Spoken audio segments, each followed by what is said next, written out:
Nehemías capítulo 1, verso 5, vamos a hablar acerca de oración.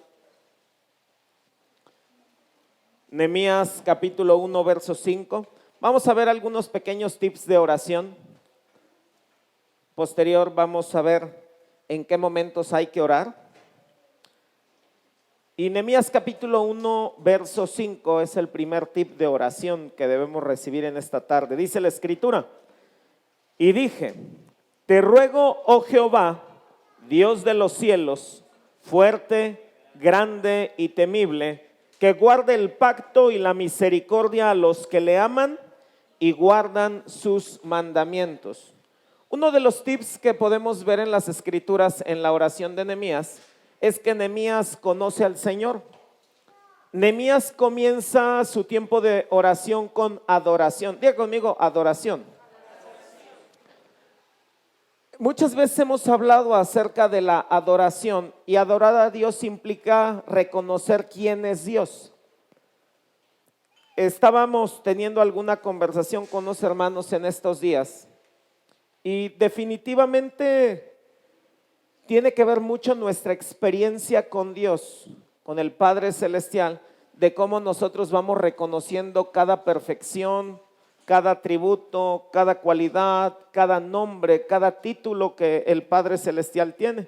Nehemías comienza diciendo, y dije, te ruego, oh Jehová, Dios de los cielos, y comienza diciendo, el nombre del Padre es Jehová, Dios de los cielos, fuerte, grande y temible. Hay algo que pasa en las escrituras, hermanos. El tipo de escritura que tenemos en la palabra del Señor se le conoce como escritura descriptiva. Es decir, cuando nos está describiendo lo siguiente, y dije, te ruego. El ruego es una actitud. No es necesario que nosotros le estemos diciendo, te ruego, Señor, porque el ruego es una actitud. La escritura está describiendo una actitud. Es lo mismo que te suplicamos. No es necesario que usted diga te suplicamos, porque la súplica es una actitud. No sé si alguna vez los que están aquí ha llegado alguna persona con una actitud de ruego. No es necesario que le diga te ruego y que se ponga a gritarle o se ponga a exigirle a usted. Algo que yo le sugiero que nunca haga con Dios es ponerse en un punto de exigencia con el Señor.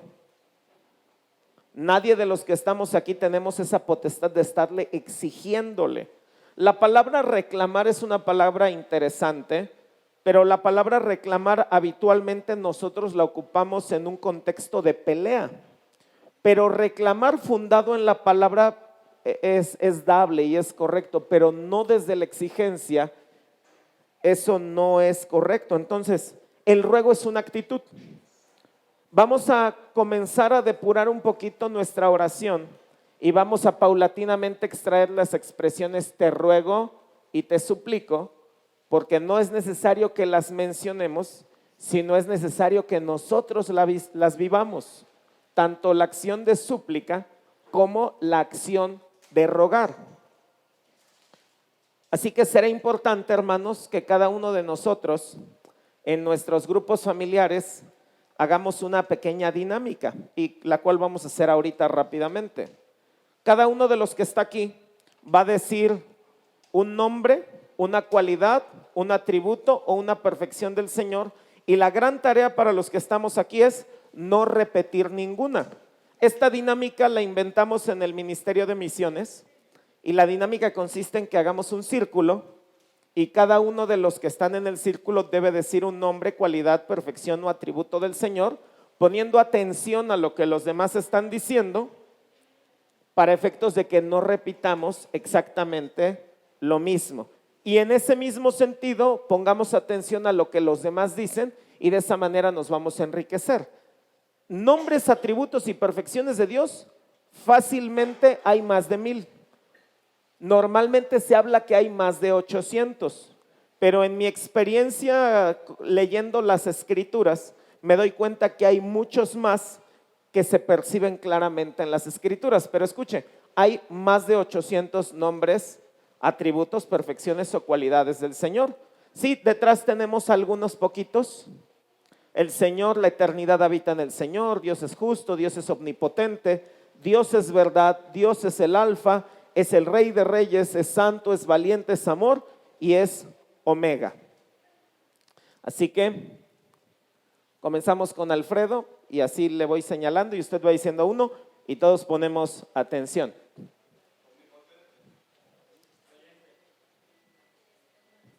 Omnipresente. Dios es perfecto, majestuoso, eterno, omnisciente, omnipresente. ¿Cuál dijeron por ahí? Ya dijeron los tres ovnis, ajá. Dios es santo, justo, Dios es amor, temible, poderoso, fuego consumidor, inmutable, verdad, alfa, Jehová de los ejércitos, Padre celestial, Dios es luz. ¿Ya lo dijeron?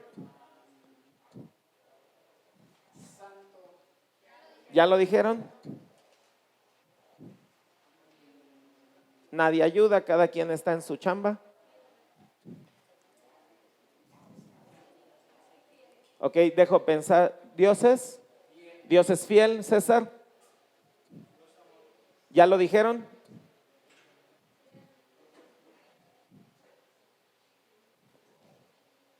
Mientras lo piensas, Maribel. Dios es atemporal. Dios es glorioso. ¿Ya lo dijeron? ¿Ya lo dijeron? ¿Ya lo dijeron? Piénselo y otra me dice. Dios es invisible. Dios es el alfarero. El que es, el que era y el que ha de venir. Dios es lámpara.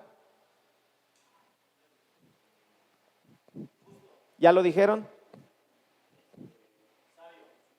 Bien. ¿Ya lo dijeron?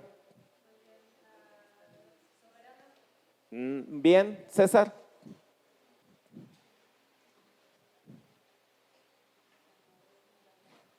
Ok, está bien, ahí lo dejamos.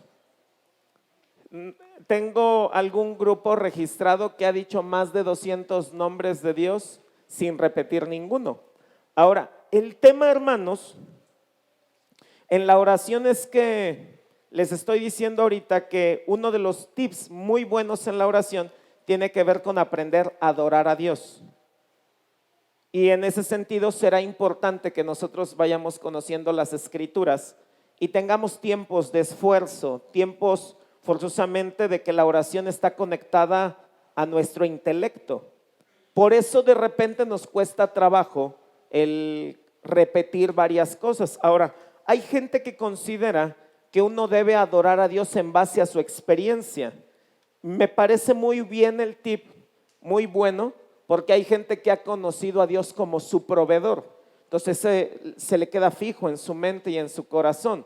Otros han conocido a Dios como su justicia, como su misericordia, y eso es bueno. El empirismo tiene que ver con las experiencias que nosotros tenemos, pero por encima de nuestras experiencias está la palabra del Señor. Así nosotros no hemos experimentado a Dios como el que abre el mar para que nosotros atravesemos literalmente. De todos modos, alabaremos, adoraremos al Señor porque Él es quien abrió el mar delante del pueblo de Israel. Es decir, las experiencias son buenas, sí, pero por encima de nuestra experiencia está la palabra del Señor. Y mientras nuestra experiencia no se contraponga a la palabra, siempre van a ser bienvenidas todas las experiencias. Colosenses capítulo 4, verso 2. La primera recomendación es mejoremos nuestra adoración. Colosenses capítulo 4, verso 2. Colosenses capítulo 4, verso 2 dice la Escritura: perseverad en la oración, velad en ella con acción de gracias. Aquí se juntan dos recomendaciones. Diga conmigo, acción de gracias. Y regresamos a lo mismo. Aquí es muy evidente lo que se nos está hablando. Se nos está hablando de una acción de gracias. Es decir, no es necesario que nosotros digamos, venimos con acción de gracias, porque recuerde que la escritura es gráfica. Lo que la escritura nos está diciendo es que seamos agradecidos. Una gran parte de nuestra oración, hermanos, un ingrediente importante de nuestra oración es ser agradecido. ¿Qué es lo que estoy diciendo? Que no tiene forzosamente usted que decir, vengo con acción de gracias, mejor agradezca, en lugar de estar citando literalmente las escrituras, que será importante. ¿Qué implica ser agradecido? Comenzar a valorar lo que tenemos. ¿Sabe que uno de los grandes problemas de nuestros días es que nos centramos más en lo que no tenemos que en lo que sí tenemos? ¿Qué es lo que sí tenemos hoy? Tenemos vida, tenemos trabajo, salvación, techo, ropa, vestido, calzado, trabajo, tenemos salud. Mínimo cada uno de ustedes se debe enseñar a usar por lo menos sus 10 dedos y después ocupar los 10 dedos de los pies. Para los que vayan iniciando en el mundo de la oración, forzosamente oblíguese a dar las gracias por 10 y ocupe sus dedos para poder llenar. ¿Sabe que cuando humanamente nos convertimos en gente agradecida, inmediatamente vamos desbaratando el estrés, la angustia y la ansiedad? El mundo de hoy nos ha obligado y nos enseña a ver lo que no tenemos. De repente no tenemos, por ejemplo, las respuestas a varias situaciones de nuestra vida y nos angustiamos y nos afligimos de más. No estoy diciendo que nos olvidemos de las situaciones que tenemos, pero sí le estoy diciendo que será importante que en su oración usted sea una persona agradecida. Y un buen ejercicio de agradecimiento tendría que ver con también ser agradecido con las personas que le rodean. Muchas veces creemos que la gente está obligada a hacer algo por nosotros, y le voy a decir algo, nadie está obligado a nada con usted. Por eso alguien dijo y dijo bien, hay cristianos que están maleducados pero que son salvos. ¿Escuchó bien? Hay cristianos que son maleducados, o sea, no tienen protocolo, no tienen prudencia, pero eso no los condena al infierno, eso significará que se irá medio maleducado a los cielos. Busque ser agradecido todos los días con las personas. Es una buena manera de sanar el corazón también. Ser agradecido con el Señor y ser agradecido con la persona que nos rodean va a ser otra buena. Aquí mismo dice, perseverad en la oración. Diga conmigo, perseverad. La palabra perseverar tiene que ver con hasta alcanzar un objetivo. Alguien dijo y dijo bien que comenzar una oración es muy sencillo. Concluir la oración con la respuesta de Dios, ahí es lo complicado. No sé usted, pero yo he hecho muchas oraciones y muchas oraciones también las he olvidado. ¿Por qué?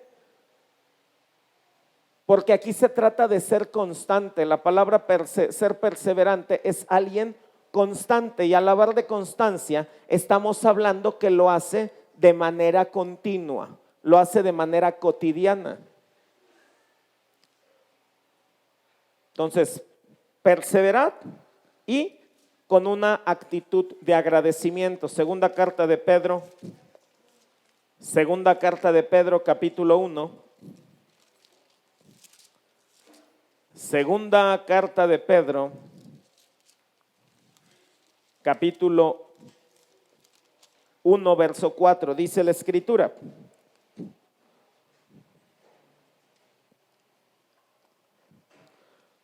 por medio de las cuales nos ha dado preciosas y grandísimas promesas, para que por ellas llegaseis a ser participantes de la naturaleza divina, habiendo huido de la corrupción que hay en el mundo a causa de la concupiscencia.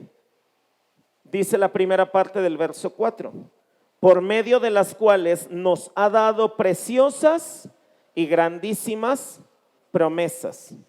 Va a ser muy importante, hermanos, que a manera de sugerencia en la oración, nosotros ubiquemos las promesas que Dios nos ha dado a cada uno de los que estamos aquí. Esa parte de nuestra oración basada en las Escrituras es muy importante, porque dice la misma palabra que las cosas que se escribieron antes para nuestra enseñanza se escribieron.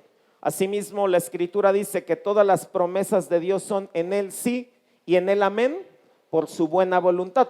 El punto es cuáles son las promesas de Dios.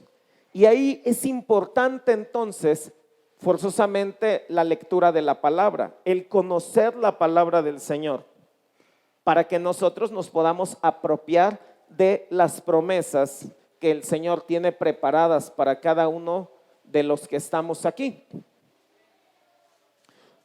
Hace tiempo a mi mamá le autorizaron una tarjeta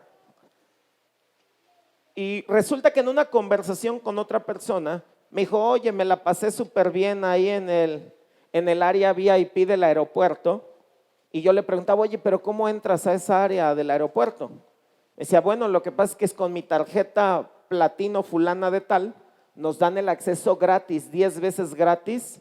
Y cuando uno accede a las áreas VIP de esto, pues le dan de comer, le dan de beber, le dan todo gratis, le pueden cortar el cabello, hay gimnasio, hay regadera, totalmente gratis. Cuando yo escucho eso, en la noche llego con mamá y le digo, oye, a ver, enséñame tus tarjetas. ¿Y qué creen? Tiene mi mamá la tarjeta y durante 6 años que tenemos, bueno, un poquito más, que tenemos posibilidad de viajar fuera de México, nunca habíamos entrado. La tarjeta nos daba el derecho gratis para poder acceder a esos beneficios. Pero diga conmigo, la ignorancia. La ignorancia tiene costos, hermanos. La ignorancia tiene un costo y si usted ignora las promesas, usted se está perdiendo de derechos que usted tiene, de bendiciones que el Padre ya tiene preparada para cada uno de los que estamos aquí. Razón por la cual será importante checar. Hay una Biblia que se conoce como la Biblia arcoíris y esta Biblia arcoíris es una Biblia de promesas. Está diseñada precisamente con diferentes colores para establecer las clases de promesas que hay. Seguramente ahora con los recursos y herramientas que hay en internet, nosotros podríamos meter ahí, andar googleando, promesas de sanidad y seguramente se nos van a hacer un desplegado de algunas citas bíblicas que será importante que nosotros incluyamos dentro de la oración. Vamos a Romanos capítulo 12, verso 12. Romanos capítulo 12, verso 12.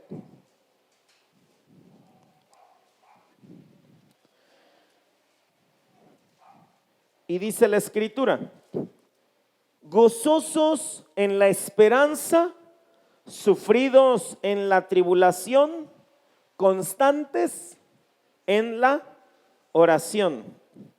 ¿Sabe que hay momentos en la vida que son inevitables, son tiempos de sufrimiento? ¿Cuántos han pasado temporadas de sufrimiento? Pero hay de sufrimiento a sufrimiento. ¿Sabe? Hoy estábamos haciendo el devocional con los niños de la prepa y hablábamos precisamente del sufrimiento. Y yo les preguntaba a cada uno de ellos qué es el sufrimiento. Me gustó mucho sus respuestas. Alguien me dijo, el sufrimiento está en la cabeza. Hay un dolor que es físico y genera sufrimiento físico. Por eso hay estrés, por eso hay angustia, por eso hay enfermedades, porque el cuerpo está sufriendo. Pero bien dijeron ellos, hay sufrimiento que solamente está en la mente. Pero la oración alivia el sufrimiento. Así que será importante que si usted está preocupado, está ansioso, sea como esté, póngase a orar. En una ocasión, me senté con una persona cristiana para recibir consejos. Y yo le planteé varias situaciones que estaba viviendo. Y le voy a decir algo, me chocó su respuesta. Me chocó su respuesta porque yo sabía la respuesta. Le platiqué, mira, pasa esto, y me preguntó, oye Jaime, ¿y has orado sobre esto? Hay situaciones que uno parece que son tan sencillas que uno no las quiere meter en oración, o esa es mi experiencia. Hay cosas que yo no quiero molestar al Señor. ¿Le ha pasado? Que usted dice, bueno, es que no está tan complicado, pues esto lo resuelvo yo. Y no sé si a usted le ha pasado como a mí, que no se resuelve tan fácil como uno creía. Una de las grandes sugerencias que le puedo decir, y que tiene que ver con uno de los puntos que a continuación vamos a ver, tiene que ver que ore por todo sin llegar a ser fariseo. Ore por cualquier situación que esté viniendo a su vida. Eso no nos exime de que nosotros hagamos algo. Como cristianos debemos encontrar un equilibrio entre lo que nosotros oramos y hacemos. Hay una frase que no es bíblica, que durante muchos años la gente que no leía pensaba que era, y hay una frase que dice, a Dios rogando y con el mazo dando. Eso se lo debemos agradecer a varios filósofos y teólogos que se dedicaban ahí y entendieron dos, tres cosas. Si bien es cierto la frase a Dios rogando y con el mazo dando no es bíblica, sí tiene una verdad. Y la verdad es que uno está orando, pero uno también debe forzosamente hacer algo. Yo he escuchado testimonios por excepción a la regla, que hay gente que dijo, ay, es que estuve buscando un trabajo y estaba orando y un día me levanté, tocaron la puerta, la abrí y me dijeron, el trabajo es para usted. Y esta persona se sorprendió y dijo, ah, wow. Le pregunto, ¿a cuántos de ustedes les ha pasado algo así? ¿Sabe por qué? Porque es la excepción a la regla. La regla general es que Dios es un Dios de procesos. Y en medio de aventurarnos a posibles respuestas, uno debe ponerse a leer, uno debe ponerse a estudiar, uno debe buscar la sabiduría. Y ahorita vamos a ver que podemos pedir sabiduría. Vamos a primera carta de Timoteo, capítulo 6, verso 8. Primer carta de Timoteo, capítulo 6, verso 8.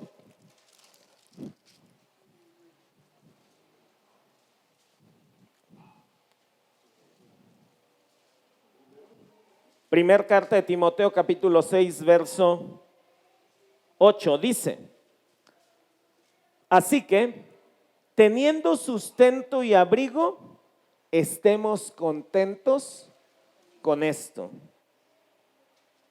Teniendo sustento y abrigo, estemos contentos con esto, porque los que quieren enriquecerse caen en tentación y lazo, y en muchas codicias necias y dañosas que hunden a los hombres en destrucción y perdición, porque raíz de todos los males es el amor al dinero, el cual codiciando algunos se extraviaron de la fe y fueron traspasados de muchos dolores. Dice que la raíz, le voy a decir, hay muchas raíces, pero esta es una muy especial. Yo algo que he aprendido a través de mi vida es que hasta que uno no esté preparado en su mente y en su corazón en medio de las pruebas financieras, uno no va a salir de esa prueba, porque no se ha arreglado lo que nos llevó a nuestra ruina. Si yo le preguntara a los que tienen problemas financieros, ¿qué los llevó a esa situación? Y usted no me logra decir 10 puntos por lo menos de qué lo llevó, significa que no ha aprendido nada sobre una prueba financiera. Les pregunto, ¿qué los llevó a eso? Si usted me dice que su imprudencia, ok, es una. ¿Qué más?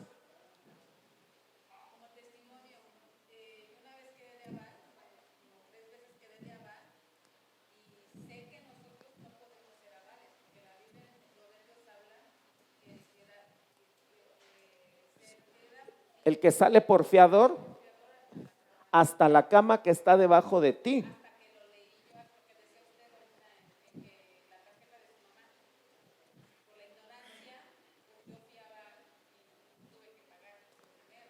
Y eso es terrible. Fíjense que apenas se dio una situación de un crédito en esta semana. Se le iban a prestar 400,000 pesos a una persona, pero esta persona iba a dejar su propiedad en garantía. Ahí, por ejemplo, la Biblia dice claramente que se puede prestar siempre y cuando te dejen garantía.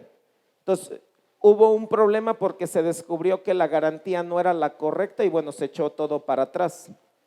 Pero hay un costo al final del día. Por eso le estoy preguntando, si usted no aprende claramente qué lo llevó a esa situación, si usted me pregunta de mis deudas viejas, ¿qué me llevó? Me llevó el orgullo a mí a estar endeudado. ¿Por qué el orgullo? Bueno, resulta que cuando vendo mi Tsuru, un Tsuru 87, me pretendía comprar un mejor coche. Mi Tsuru lo terminé vendiendo en 17,000 pesos. Ya había considerado yo comprarme un coche de 25,000. Pero entonces alguien viene y parecía que era de Dios. Me dice, oye Jaime, te vendemos un Derby y te lo dejamos en pagos. Mi coche era 87 y yo me pretendía comprar un 95, o sea, pretendía adelantar 8 años. Pero terminé comprándome en ese tiempo un Derby, el año que fue en el 2002, en el 2003, y el Derby era 2002. El Derby me costó en esos años 85,000 pesos. No tenía, pero yo consideré que haciendo mis cuentas,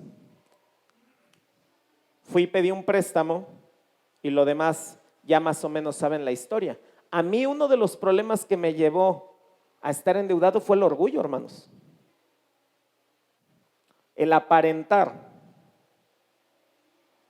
De hecho, casi la mayoría de problemas financieros tienen que ver por apariencias. Tener cosas que uno no puede sostener, pero ante los demás, pues traer algo bueno implica una imagen delante de los demás. Otro tiene que ver la lástima. La lástima siempre me metió en problemas a mí. Pero bueno, cada quien medite. Digo, otro de mis puntos fue una mala administración. Otro de mis malos puntos fue la comodidad.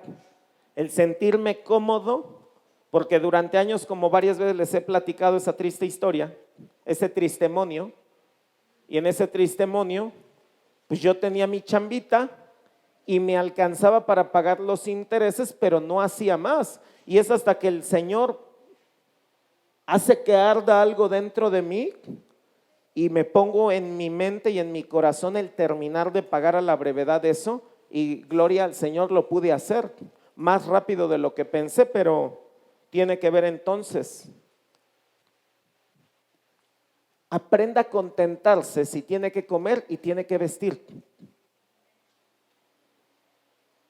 Hay que aprender eso. Filipenses capítulo 4.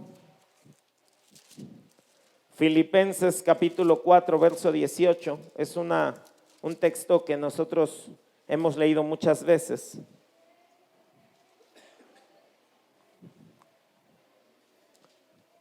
Filipenses 4, 19. Dice la Escritura: mi Dios, pues, suplirá todo lo que os falta conforme a sus riquezas en gloria en Cristo Jesús. En la versión King James, la del Rey James, dice un poquito diferente y cambia una sola palabra.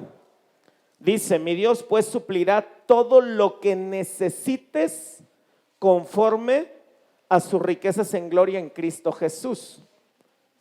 Es muy diferente decir lo que necesito a lo que me falta. Tiene que ver con las palabras, con la expresión. Pero yo le pregunto, ¿qué necesita usted? Nuestro Dios va a suplir todo lo que usted necesite conforme a sus riquezas en gloria. Mire, si hablamos de qué nos falta, a mí me falta un yate, hermanos. Me falta un jet, me falta un penthouse en Nueva York, me faltan unas vacaciones. Aquí entre nos estoy rascando que ya sea viernes y dejo de dar clases. Ya son semivacaciones para mí. Seguiré yendo al tribunal. Pero todo lo que tú necesites, el Señor lo puede dar. Ahora recuerde que esta porción está reservada únicamente a los que siembran. Por eso dice el verso 18. Bueno, desde el 17. No es que busque dádivas, sino que busco fruto que abunde en vuestra cuenta. Eso ya es un esposo. Pero todo lo que he recibido y tengo abundancia, estoy lleno, habiendo recibido de Epafrodito lo que enviasteis, olor fragante, sacrificio acepto, agradable a Dios. Recibió ofrendas. Por eso el apóstol termina pronunciando una bendición que no está en otra carta, sino solamente a los filipenses. Y la bendición es: mi Dios pues suplirá todo lo que necesites conforme a sus riquezas en gloria. Si usted recuerda, una de las promesas del Señor es que Él dijo: mío es el oro y mía es la plata. Así que el Señor tiene cuidado de nosotros. Santiago, un poquito adelante. Santiago, capítulo 1, verso 5.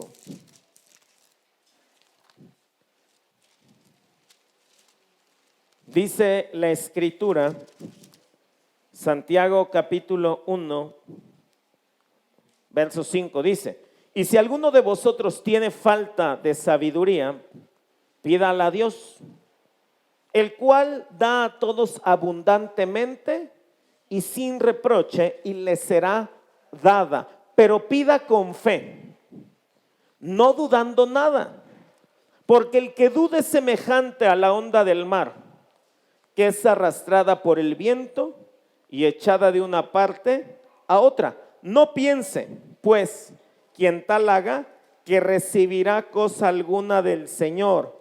El hombre de doble ánimo es inconstante en todos sus caminos. Ahorita le estoy diciendo tips que debemos hacer, pero en 15 días le voy a decir tips que no debemos hacer en la oración y volveremos a regresar a este punto. No se puede dudar en la oración. Yo creo que a estas alturas, hermanos, cada uno de nosotros sabe en qué áreas está dudando. Y hasta que no resolvamos el problema de nuestras dudas o de la duda, no vamos a recibir de parte de Dios. Pero regresando a lo que sí debemos hacer es pedir con sabiduría. La Escritura en la carta a Santiago habla de 3 tipos de sabiduría. Habla de una sabiduría terrenal que tiene que ver con lo que lo podemos adquirir en las escuelas, en el internet hay conocimiento terrenal. Hay otra sabiduría que dice Santiago que es una sabiduría diabólica, otra clase de sabiduría. Si nosotros pensamos que Satanás es burro, de ninguna manera, tiene sabiduría diabólica, pero sabiduría al final del día. Y quién sabe cuántos de nosotros hemos echado mano de la sabiduría diabólica o de la sabiduría terrenal. Pero hay un tercer camino, hay una tercera opción en esta gama de sabidurías. Hay sabiduría espiritual, hay sabiduría divina, y es la que el Señor nos quiere dar a nosotros. Siempre que pensamos en sabiduría, hermanos, hay 2 personas en las que siempre debemos pensar. Uno es Salomón, que sería el tercer hombre más sabio en la tierra. El otro es Daniel, el segundo hombre más sabio en la tierra. Y el primero es forzosamente el Señor Jesús. Yo en particular, es una de mis oraciones diarias que el Señor me dé sabiduría. Salomón se veía que tenía algo de sabiduría porque demandó sabiduría. Fíjese que dentro de todas las opciones que tuvo Salomón, el Señor cuando se le presenta en Gabaón en sueños, primer libro de Reyes capítulo 3, el Señor le da varias opciones a Salomón. ¿Qué quieres? ¿Riquezas, gloria y honra? ¿La vida de tus enemigos? ¿Qué es lo que quieres, Salomón? Y Salomón saca sabiduría, demandó para sí sabiduría. Pero le voy a decir algo, la sabiduría terrenal y la diabólica, que es la que todos hemos practicado, di al que está a tu lado, tú la has practicado, no te hagas, tiene que ver con hacer las cosas a nuestra manera. Yo creo que a estas alturas todos comprendemos, hermanos, que antes de venir a los pies del Señor, echamos mano de la sabiduría terrenal y de la sabiduría diabólica. Es decir, está prohibido esa frase que dicen en el mundo. En el mundo se dice esta expresión, es que lo hice como Dios me dio a entender. ¿Ha escuchado esa expresión? ¿Usted la ha ocupado? Ok, si usted no oró y no leyó, usted no puede meter a Dios en sus decisiones. Ahí lo que podríamos realmente decir es que lo hice de acuerdo a mi carne y lo hice de acuerdo a las tinieblas, algo más real, porque de otra manera no. Ahora imagínese que por ciertos momentos e instantes nos conectemos a la sabiduría del Señor. ¿Cuántos de los que están aquí en alguna ocasión han recibido sabiduría de Dios en ciertas decisiones en su vida? En una ocasión, yo normalmente pago un abogado consultor, es un abogado de abogados, y entonces hago mi lista, me cobra por hora, me cobra 2,000, 3,000, depende todo lo que pregunte, y ese día terminé de pagar, aparte que le pago un buen restaurante, siempre me anda citando en el Rincón del Bife o en las mañanitas. Ya me dijo que ahora le gustó un restaurante en la Ciudad de México, y ya vi que es caro, pero es otra historia. Y resulta que en una ocasión fui a consultar un juicio, me dijo qué hacer, qué no hacer, pero de todos modos yo tenía un sentir. Yo dije no, me puse a orar y al día siguiente tomé una decisión contraria a lo que yo había pagado. Y normalmente esta persona es muy asertiva, muy correcta, todo lo que me dice es lo que acontece, pero en esta ocasión se equivocó. Dios me dio la alternativa totalmente diferente. Usted y yo tenemos esa posibilidad de involucrarnos a ese nivel de sabiduría, hermanos. A ese nivel de sabiduría en decisiones que necesitamos tomar probablemente hoy. Pero la gracia que dice Santiago es pida. El que esté falto de sabiduría, pídala. Pero para estar falto de sabiduría hay que tener humildad. Yo algo a lo largo de mi vida me he dado cuenta que la sabiduría terrenal te lleva hasta cierto éxito. La sabiduría diabólica te puede llevar a otro éxito. Pero la sabiduría de Dios es la que nos va a llevar finalmente a un éxito rotundo y permanente en la vida. Y le voy a decir algo, chocan entre sí. La sabiduría terrenal con la sabiduría divina chocan. La sabiduría diabólica con la sabiduría de Dios chocan. Y ya ven que el otro día, no sé si lo hablé con ustedes, pero yo creo que una de las gracias importantes es que usted y yo aprendamos a escuchar. ¿Cuántos de los que estamos aquí en alguna ocasión alguien nos dio un consejo que nos podía salvar de muchas cuestiones y no lo escuchamos? Y después esa persona, ya saben, típica, vino y nos dijo, te lo dije. ¿Alguien le ha dicho, te lo dije? Pero ¿qué les parecería que ya no nos lo estén diciendo porque aprendemos a escuchar? Nosotros estamos llenos de tanta sabiduría terrenal. La palabra dice también tanta sabiduría animal, que es la terrenal, y sabiduría diabólica, que cuando viene alguien con el consejo de la palabra, un consejo divino, estamos batallando en qué hacer. Pero ahí debemos ponernos más suavecitos y renunciar a la sabiduría terrenal. Yo sé que de repente el orgullo nos pone en posiciones de no querer escuchar, pero la misma palabra dice que en la multitud de consejeros está la victoria, en la multitud de consejeros hay seguridad, en la multitud de consejeros hay sabiduría. Me gustaría que usted considere quiénes son las personas a las que usted escucha. Es más, me gustaría que me diga 5 nombres. Si yo le preguntase directo a cada uno de ustedes, dígame 5 personas a las cuales usted escucha. Personas a las que habitualmente usted aprende a escuchar, no a oír y no a pelear y no a debatir. Pero ¿qué 5 personas usted habitualmente escucha?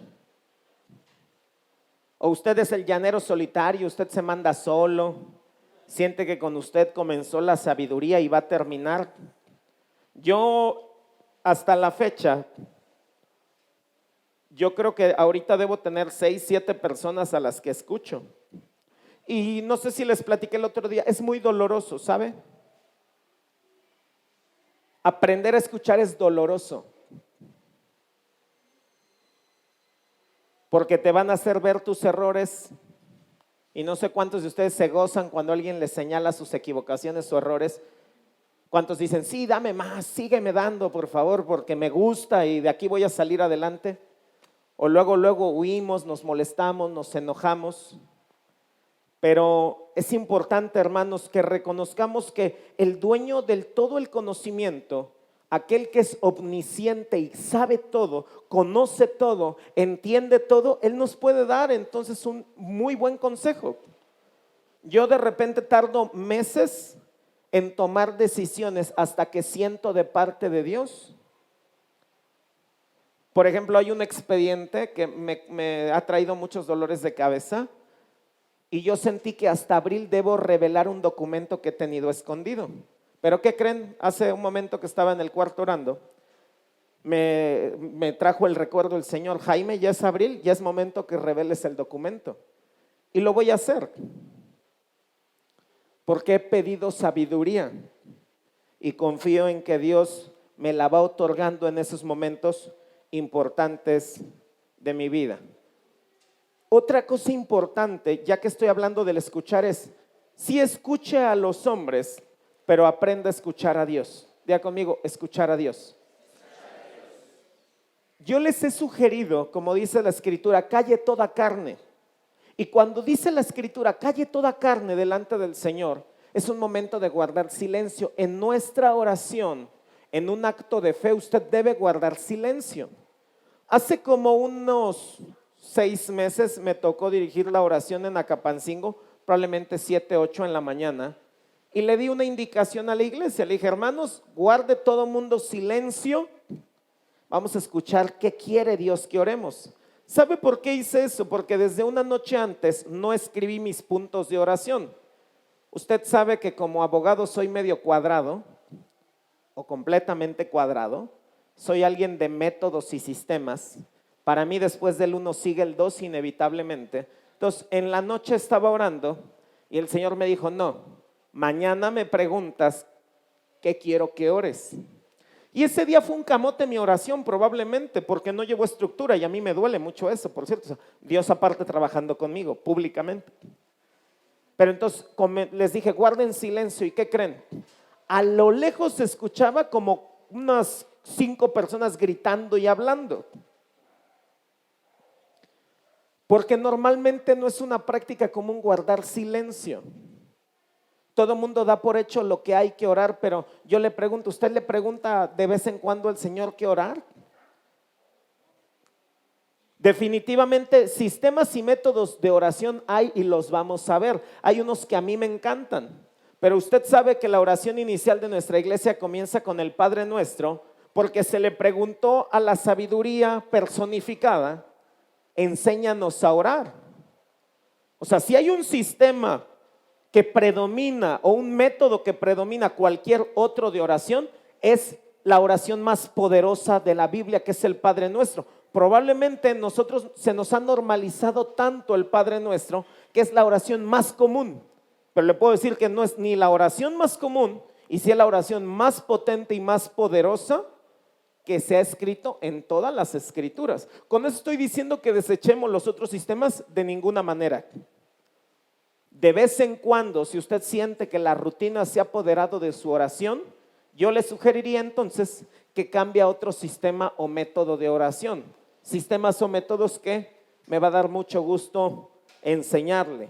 Ahora vamos a cambiar. Esas son tips y recomendaciones en su oración. ¿Cuándo orar? Es la segunda pregunta. ¿Cuándo es que debemos orar? Salmo capítulo 5, verso 3. Libro de los Salmos, capítulo 5, verso 3. Dice la Escritura, Salmo capítulo 5, verso 3.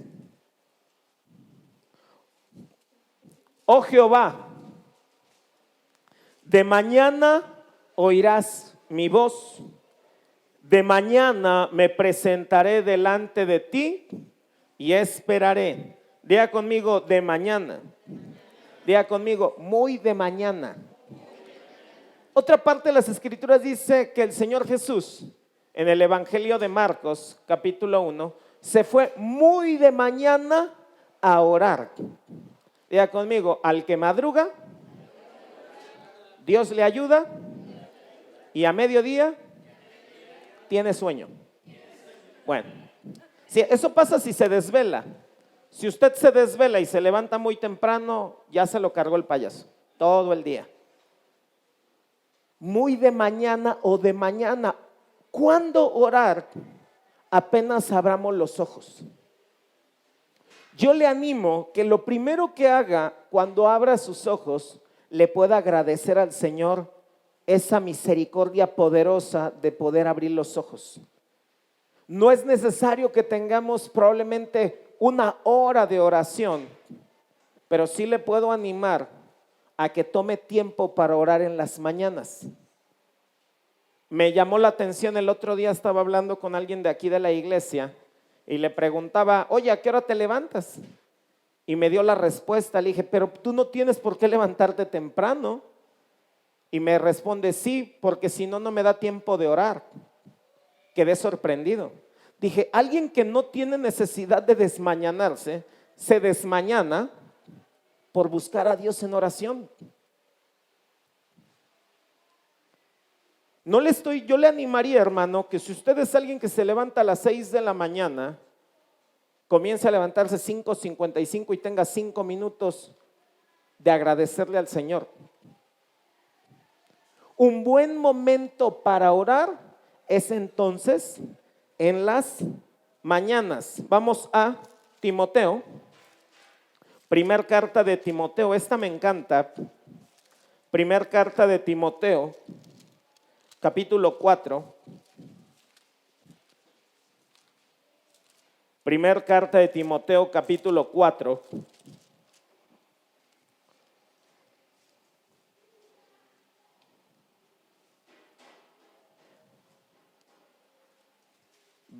Primer carta de Timoteo, capítulo 4, verso 3.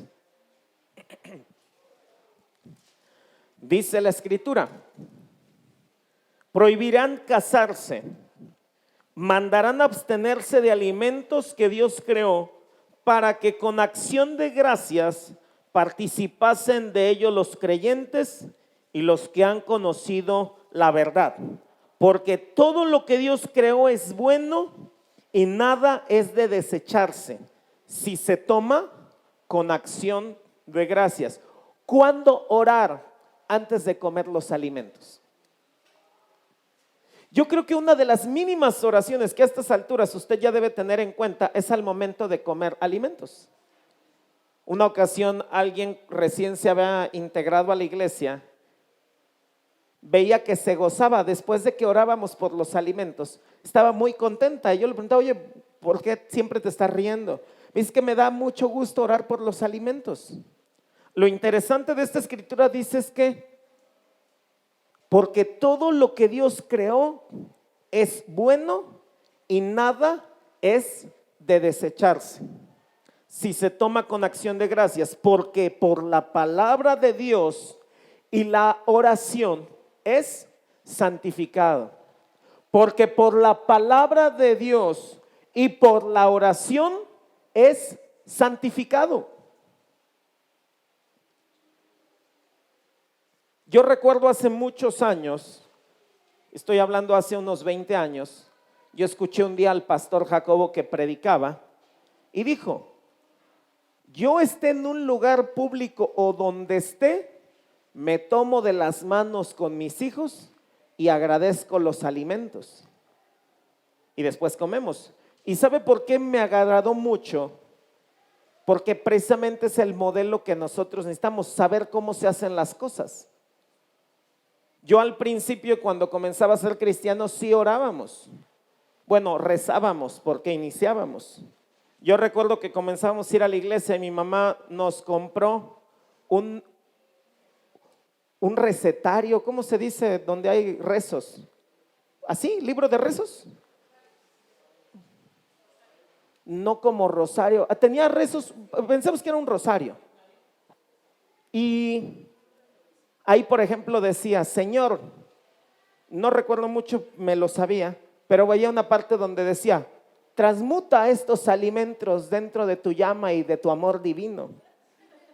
Y entonces un día fue la líder a la casa a darnos grupo familiar y tocó comer. Me dijo: Jaime, ora. Por supuesto, yo me sé el rezo. Y comienzo: Señor, y el rezo. Y dije: transmútalos dentro de tu llama y de puro amor divino. Encárgate de que estos alimentos purifiquen y perfeccionen todo mi cuerpo. Hoy en día, cada día pido esta petición para todos mis amigos en todas partes del mundo. Amén. Esa es. Y la líder se queda así como que me pregunta: oye, ¿qué es transmútalos? Le dije: no sé, pues así decía el libro. Pero hermanos, tenía buena disposición, ya me había aprendido mi rezo ahí para dar gracias. Ya posterior, algunos, si hemos llegado a compartir alimentos, de vez en cuando les pido que nos tomemos de la mano. Porque recuerdo que para mí fue una de las grandes batallas orar en público por los alimentos.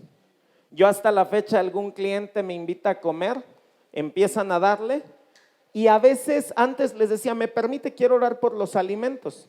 Pero una ocasión le dije a alguien: oiga, ¿me permite orar por los alimentos? Me dijo: no, usted ore por su comida. Dije: malagradecido, todavía que iba a orar por la de usted. Íbamos a santificar su oración para que no le hiciera daño. Ahora inclino mi rostro, me pongo a orar, bendigo sus alimentos también, pero nada ni nadie me impide a mí orar públicamente por los alimentos. Así que yo le animaría que si usted no practica esto, practíquelo. La segunda parte es cuándo orar. Ore de mañana y también ore por sus alimentos. Pero también, hermano, no se ponga a interceder por las naciones. Es un momento para orar por los alimentos, ¿ok? Salvo que el Señor le ponga. Primera carta a los Corintios, capítulo 10, verso 13. Ya sabe, hoy tiene una palabra, dicen los gringos, fancy, una palabra elegante. Ahora puede orar por sus alimentos y pedir que el Señor los transmute. Eso me suena a mutantes, pero es otra cosa. Bueno, transmutación es cambio de sustancia. Eso pasa normalmente con la hostia, es un término, es un concepto católico. Ellos consideran que hay una transmutación cuando se levanta la hostia y se encarna Cristo en la hostia. Es a lo que ellos llaman transmutación, un cambio de sustancia. No ore que se transmuten los alimentos, ¿ok? Primera carta a los Corintios 10:13 dice la Escritura: no os ha sobrevenido ninguna tentación que no sea humana, pero fiel es Dios, que no os dejará ser tentados más de lo que podéis resistir, sino que dará también juntamente con la tentación la salida para que podáis soportar. En los tiempos de tentación o de prueba hay que orar. ¿Cuándo orar? Cuando estamos en tentación y cuando estamos en prueba. Le voy a decir algo: la tentación no es pecado. El pecado es caer en la tentación. Es más, yo he hablado con ciertos hombres y me han confesado algunas cuestiones en las que están batallando y que seguramente todo hombre ha batallado o toda mujer también ha batallado y tiene que ver con los ojos. Le voy a decir algo, ver a una mujer no es pecado, hermano. Ver a un hombre, hermanas, no es pecado, salvo que esté casado y lo cachen. Será un gran pecado. No, no es pecado ver a nadie. El problema es lo que surge en su mente y en su corazón después. Yo durante muchos años fui un hombre que guardó sus ojos. Pero la Biblia no lo dice, pero el mundo sí lo dice. Júntate con lobos. ¿Y qué dice? Aullar te enseñas. Y recuerdo que mis amigos de la universidad pues eran medios babosos. Y pasaba alguien y así. Y de tanto y tanto, pues yo también andaba ya de baboso. Pasaba alguien y como a mí me gustaba mucho el relajo en el mundo, pues hasta 2, 3 cosas andaba diciendo.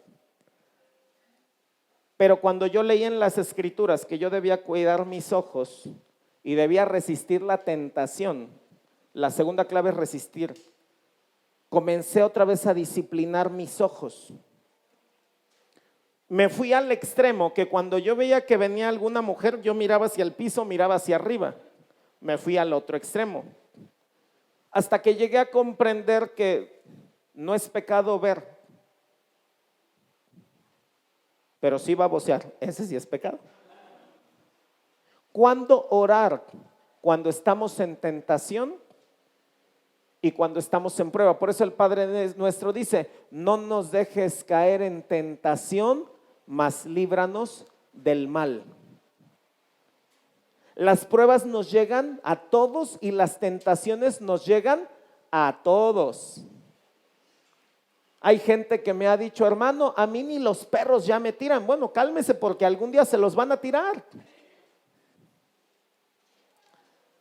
Ha habido personas que me dicen, yo aún me defiendo, aunque ya nadie los ataca, pero dicen que todavía se defienden. ¿De quién? Del aire, yo creo. Pero de que llegan las tentaciones, le van a llegar. Y ahí usted forzosamente tendrá que orar. Orar para no caer en la tentación.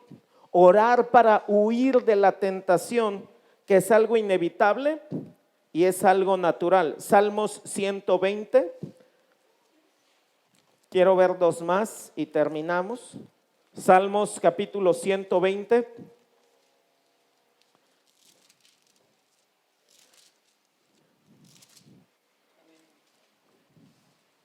Verso 1. Salmos capítulo 120, verso 1. Vamos a leerlo a la de 3. Usted lo lea a la de 3. 1, 2, 3.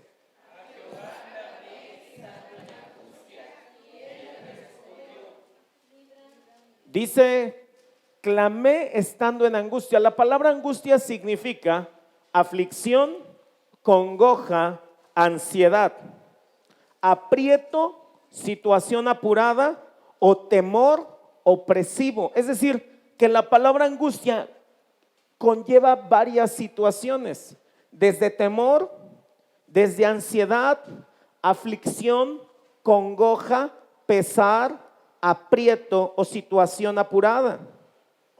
No sé si alguna vez usted ha tenido alguna situación que le quite el aire. O por lo menos en las novelas, alguien se entera de una situación, hasta el aire se le va. Ese es un momento de angustia, cuando uno no puede ni siquiera respirar bien. Y en ese momento dice la Escritura, ¿cuándo orar? Cuando estemos en angustia. No llamarle a la comadre, no llamarle a la mejor amiga, no hacer una publicación en Facebook, Twitter o Instagram de estoy afligida, ayúdenme. Sus likes me fortalecen. No. Ahí nada más se evidencian la clase de personas que son. De hecho, alguien dijo y dijo bien, Facebook, Instagram, Twitter, sea lo que fuere, enseña mucho de quién es usted. Por eso procuren no estar publicando cosas que no deban publicar, porque alguien que se dedique a entender a la gente o alguien que medio entienda al ser humano le va a dar una leída como no tiene idea, y de ahí usted se va a volver popular entre las personas gracias a sus publicaciones. Todo el que tiene Facebook, Twitter e Instagram, algo que está pidiendo es atención. Es decir, le falta atención de alguien. Y en Facebook y en esas áreas uno no consigue atención, consigue lástima. No misericordia, no compasión, se recibe lástima. Entonces, hasta por ahí tenga cuidado. Pero cuando esté en angustia y en ansiedad, busque al Señor. No busque al hombre, no busque el brazo de carne, busque al Señor en oración en ese momento, porque el Señor le va a dar consuelo, le va a dar fortaleza, lo va a confortar y le va a dar claridad en sus pensamientos. Vamos a ver las últimas dos, ya había dicho una, pero esta también está buena. Mateo 17:21. Evangelio de Mateo capítulo 17, verso 21, dice lo siguiente. Mateo 17, 21. Pero este género no sale sino con oración y ayuno. Diga conmigo, oración y ayuno. Ahorita tenemos una pequeña dinámica como son hermanos, y quien no esté dado de alta lo checa con la hermana Maribel. Y les pedí a todos que pusieran su nombre en una lista en el WhatsApp, ya que todos somos whatsapperos y nos estamos adaptando a la tecnología. E hicimos un rol de oración, echamos las suertes bíblicamente y por cuestiones de sea como fuere se tomaron los nombres y les estamos pidiendo que un día, cada semana, un día diario, estamos orando específicamente por alguien todos. Debes saber que a mí me consta que por lo menos más de 20 personas sí están orando por sus peticiones. Más de 20 personas, probablemente no los más de 70 que si estuviésemos todos, somos entre 70 y 80 adultos, hay más niños si estuviésemos todos, pero hay gente que sí está orando por usted. Y algo que se les está sugiriendo es que el día que le toque oración, usted ayune. Yo debo felicitar en verdad a muchos de ustedes por la valentía y honestidad con la que ponen sus peticiones. Ha habido gente que ha dicho, necesito fortaleza, he batallado con la ansiedad, estoy batallando con mi carácter. Eso es muy honesto y debes saber que es un buen lugar para que nosotros pongamos delante de Dios sus peticiones. No le estoy pidiendo que tenga un sincericidio. Los sincericidios son imprudencias, ¿ok? O sea, tampoco nadie cometa esa imprudencia. Ponga lo que podríamos entender los que estamos en el WhatsApp. Tiene prohibido sincericidios, ¿ok? El sincericidio es imprudencia, punto. Entonces ponga sus peticiones, pero ese día usted póngase en ayuno.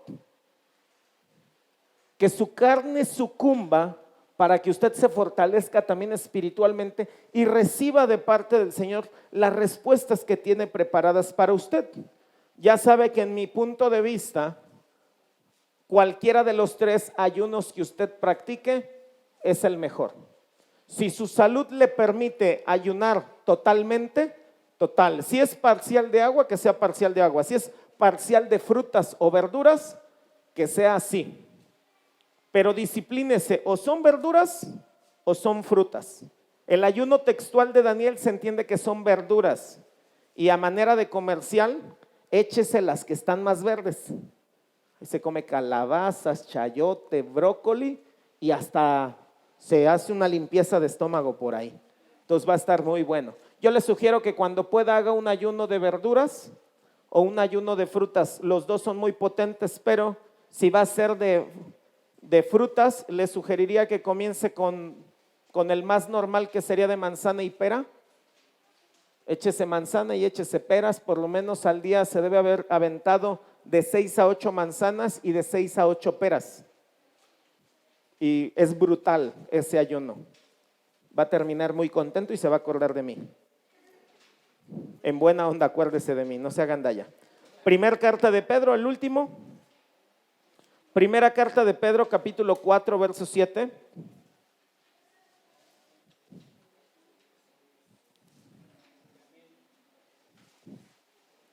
Lo leemos a la de 3. 1, 2, 3.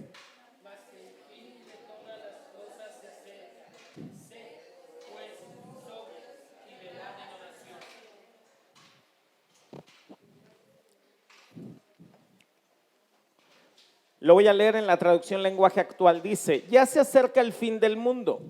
Por eso, sean responsables y cuidadosos en la oración. Diga conmigo, ser responsable. Es una de las virtudes muy interesantes que yo percibo que debemos adquirir, el ser responsables. Es un valor que nos hace literalmente valer más. Es una cualidad que muy pocas personas tienen, responsabilidad.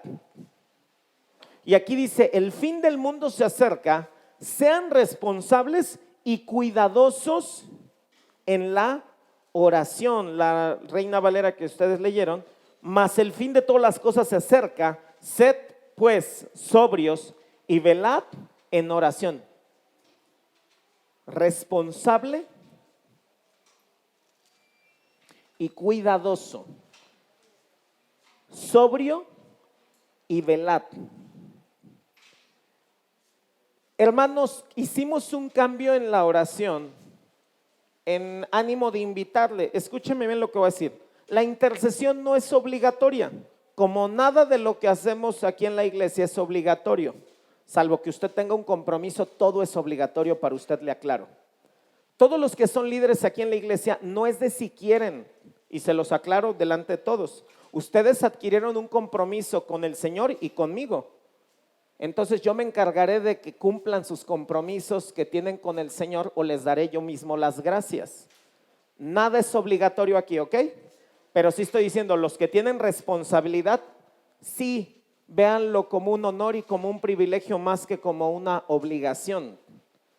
Pero la intercesión no es obligatoria, pero nos gustaría mucho que usted nos acompañe.